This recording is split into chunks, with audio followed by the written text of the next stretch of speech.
शीतला दोस्तों, ये देखिए, इसे कहते हैं माँ का हाथों का छापा, जो हमारे घर में साल भर रहेगा। अब अगले साल जब मैं शीतला माँ का फिर पूजा करूँगी सावन में, तो फिर इसके ऊपर फिर से छापा जाएगा। देख रहे हैं आप, पहले का छापा भी हल्का हल्का दिख रहा है इधर, देख लीजिए। तो एक साल ये छापा रहता है। और ये पूजा का पहला मतलब इसमें चावल और हल्दी मिला के हम छापा लगाते हैं। उसके बाद में जो पीले सिंदूर होती है माँ का चढ़ाने का, उसी से हम उस पर टीका लगाते हैं। मतलब पूरी तरह से माँ का एक तरह से ना हाथ का पूरा छाप हो जाता है हमारे घर परिवार में रक्षा करने के लिए। हमारे घर परिवार में होता है ना कि कभी अपनी घर की कुल देवी हैं तो वो रक्षा करती हैं। ये है मेरी माँ की सजाया है मैंने।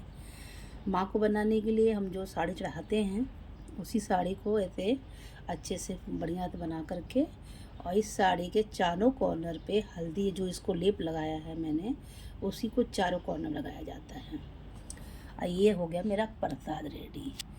हाँ, शीतला माँ के पूजे में दोस्तों कम से कम 7 जोड़ी होना चाहिए। इसमें पूड़ी, लपसी, चिड़िया, करंजी, गुलगुला, दही और चना, ये सब मिलाकर 7 प्रसाद हो जाते हैं हमारे। अब अपनी माँ को अपनी समझ के हिसाब से सुहाग का सामान चढ़ाया है मैंने। सुहाग का सामान है, मैंने लिया है कान का मैंने ज़्यादा ही आ गया है। हरी नेल पेंट, यही सब चढ़ाया है मैंने। जो इसमें से एक सुहाग का हरा, ये मैं अपनी दोस्त को दूँगी। ये हरी हरी चूड़ियाँ, ये हरी हरी चूड़ियाँ, एक बिंदी, और ये सब मैंने चढ़ाया है। और ये वाली रिंग अभी मेरे बर्थडे के पायल की जगह पे मुझे ये मिला था, तो ये रिंग लिया है मैंने। बहुत प्यारा रिंग है, ऐसे क्यों दिख रहा है ये इसमें, तो अच्छा नहीं लग रहा है दोस्तों, लेकिन बहुत प्यारा डायमंड है। एक साइड में डायमंड है, एक साइड का ये है, तो ये मुझे अच्छा लगा था, तो ये ले लिया था मैंने पायल की जगह पे। अब ये देखिए मेरी माँ का पूरा लुक कितना प्यारा आ रहा है। जुनकी मोरी माई, चला चला इधर। कितने प्यारे पूजे हो गए मेरे, बहुत अच्छे से हो गए। और समय से पहले हो गए, हमें लगा ना कि नहीं हो पाएगा मुझसे समय पे। और प्रसाद तो मैंने सोचा था बहुत कम बनाऊंगी, लेकिन आपको दिखाऊंगी इतनी प्रसाद बन गए ना, पता नहीं माँ का क्या है, प्रसाद मेरे घर में भंडार जैसा भर जाता है। या तो मैं नवरात्र के उपवास करूँ, कन्या पूजन करूँ, कोई भी पूजा करती, कोई भी पूजा, आज तक लाइफ में मुझे कभी मेरा प्रसाद कम नहीं पड़ता है। मैंने सोचा था कि तबीयत ठीक नहीं है, थोड़ा थोड़ा प्रसाद बनाऊंगी जो मेरे थाली पूजे करने भर का हो जाना चाहिए। बच्चे भी नहीं है, लड़की भी बाहर गई तो कितना कोई खाता नहीं है मीठा। और उसके बाद ना दोस्तों इतना प्रसाद बनाया, बहुत सारे प्रसाद को मैं गौ माता को खिलाऊंगी। क्योंकि ऐसे में थोड़ा ज़्यादा बनाती थी जब भी बनाती थी, क्योंकि मैं गौ को जब जाती हूँ ना पैर पड़ने, तो गौ माता को प्रसाद खिलाती हूँ ना, वो फिर एक गौ माता खाती, दूसरी गौ माता देखती है, हमें अच्छा नहीं लगता है। तो आज तो प्रसाद भरपूर बनाया है। सब गुलगुला भी मैंने बहुत ज़्यादा बनाया है, और करंजी भी ज़्यादा है, पूड़ी भी बहुत ज़्यादा है। सब इतना और डब्बा भर के रखा है किचन में। तो ये सब जाएगी, गौ माता को खिलाऊंगी। इसमें से जो प्रसाद का जो जोड़ा लगा है 7 का, इसमें से एक जाता है कुत्ते के लिए, एक जाता है गौ माता के लिए, और एक जाता है जैसे चिड़िया पंछी, आप रख दीजिए, वो प्रसाद है सबके नसीब में जिसके होंगे।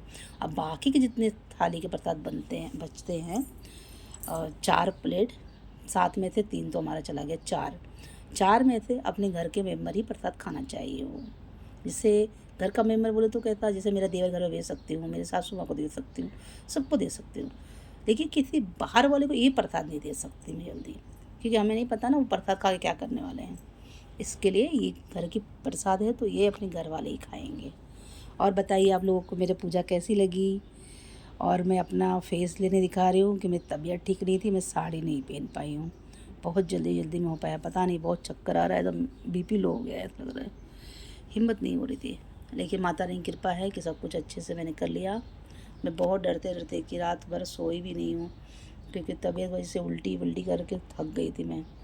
पता नहीं क्या हो गया है, पेट अड़ रहा है, बार बार उल्टी हो रही है, और चक्कर आ रहा है, और हाथ पैर में दम ही नहीं, काँप रहा था बॉडी पूरा।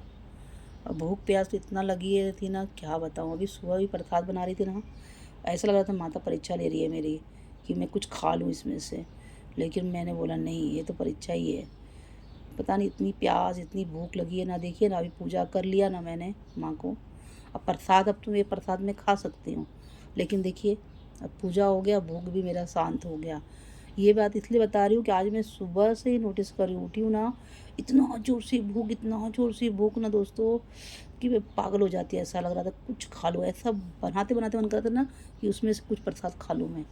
सोचिए इतना, मतलब ये सब क्या है पता है, भगवान परीक्षा लेते हैं आपके कि आप में कितना बर्दाश्त कर सकते हो, आप उनके लिए कितना आप त्याग कर सकते हो, कितनी आप में हिम्मत है, ये देखना चाहती है माँ।